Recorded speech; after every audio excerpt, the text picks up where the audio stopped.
Welcome back. Ellie and I welcome you to another episode of my YouTube channel. I can't believe it took me like 6 episodes to show you guys Ellie. Today, I'm doing Tagliatelle Bolognese. Now this is like real Italian meat sauce, not just ground beef and a jar of red sauce poured over some plain noodles, because that's never what you will find in Italy. Says the guy with zero Italian heritage. More of like a pink sauce. There's milk in it, there's mirepoix in it, there's some panchetta, so a little bit of pork fat in there. It's delicious. It takes a long time, but it is well worth the wait. I really need to figure out some new adjectives for food. Everything that I make is delicious and well worth the wait. I'll start thinking.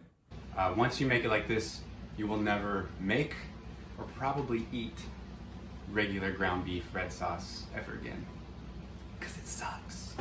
Hey, unless you're my family and you make regular ground beef red sauce, because then I love it. It's great, and I really appreciate it, and I love you guys, and please don't take offense to anything I'm saying right here. I'm playing a character, all right? Relax. Check it out. So we're gonna start by taking our mirepoix, kind of roughly chopped carrot, celery, onion, and some garlic, and food processing it. If you don't have a food processor, get one. You can also use a cheese grater and just kind of grind it down into a pulp. But it's really important that it all kind of dissolves into the sauce, so you want it as broken down as possible. You like my New York City apartment-sized food processor, huh? Over high heat, we're gonna start by browning off ground beef in little small pieces at a time so that they get really crispy and charred up. You want all of that deep brown caramely flavor, as well as all the fond, which is the pieces that stick to the bottom, because that's gonna give a ton of flavor to this once we put in the mirepoix and the wine and kind of, reduce it down. So let's do it.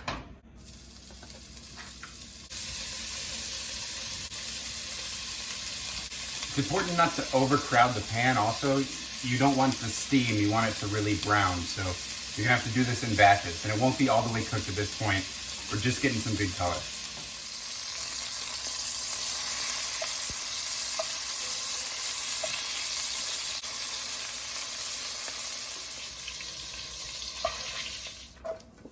Side note, I drained a good amount of fat or grease from this right before I put in the pancetta, but you don't have to. Do your thing.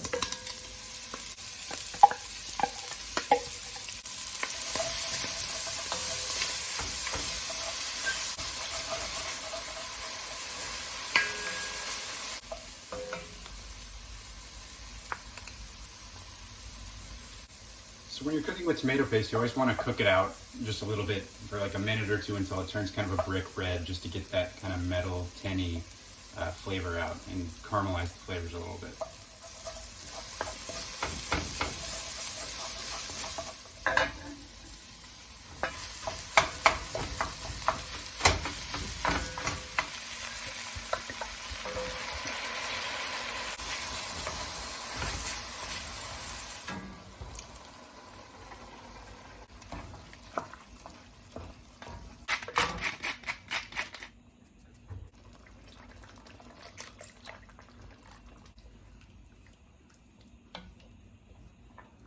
Lastly, we're just going to add a couple bay leaves and a cup or two of beef broth, about a cup, and then just let this reduce for 3 to 4 hours. It's going to be a much drier sauce than it is wet. I ended up adding heavy cream to this, and I can tell you now definitively that it needed it. It should not be as red as it was here. It should be a pink sauce, and it should be very full-bodied. This is not a diet pasta. Just add the cream. You'll see I do it later, but just do it now. It will benefit from it, and it will blow you away.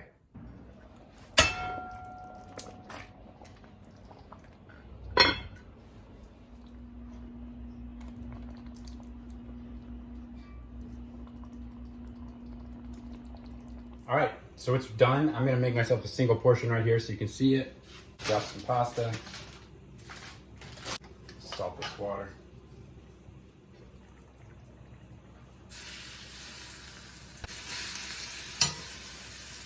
Hey, I want to let you in on a little secret. When I'm making this dish right here, this is actually like 10 minutes after I put it all together. It wasn't actually 4 hours later. I made this in the morning. I had stuff to do for the day. So what I did was I pulled out some and basically reduced it down really quickly in a small sauce pot, then loaded that up into a prop ladle, carefully put that prop ladle into my Le Creuset Dutch oven, and then acted like it was 4 hours later. When I showed you my watch and it was all reduced, that really was a video from 4 hours later in the day, but I put it ahead of this. And then I opened up the lid, pulled the prop ladle out, spooned in my reduced sauce so that I could show you guys how to make the dish and then get on with my day.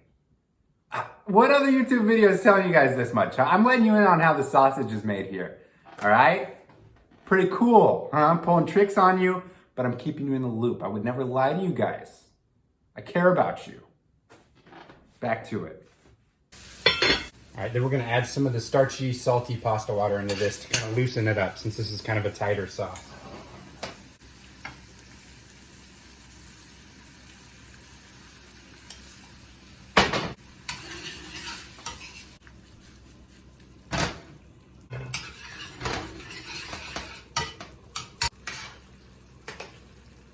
So once this pasta is about 80% cooked, we're gonna transfer it to this and finish cooking it in the sauce. You know what? I'm gonna make this extra creamy with a touch of heavy cream. I like it a bit more pink than this is currently. There we go.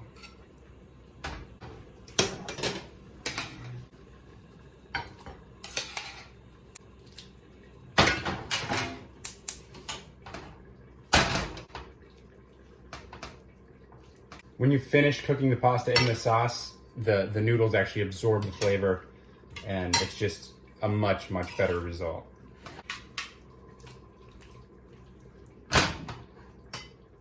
right, so we're there, so I'm gonna kill the heat, hit this with some parm. Always turn off the heat before you add the parm, otherwise it'll get all kind of gummy and stick together and stick to your utensils, and just turn off the heat. There you go, plate it up.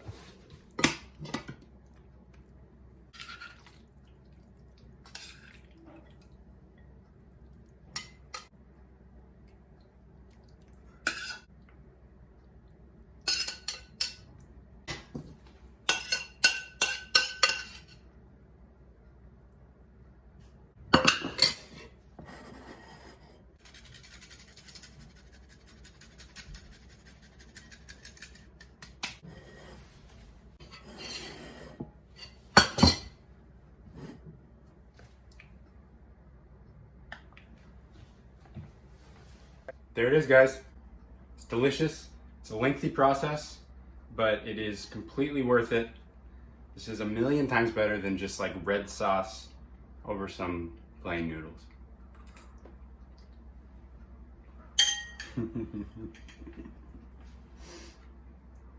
It's so good.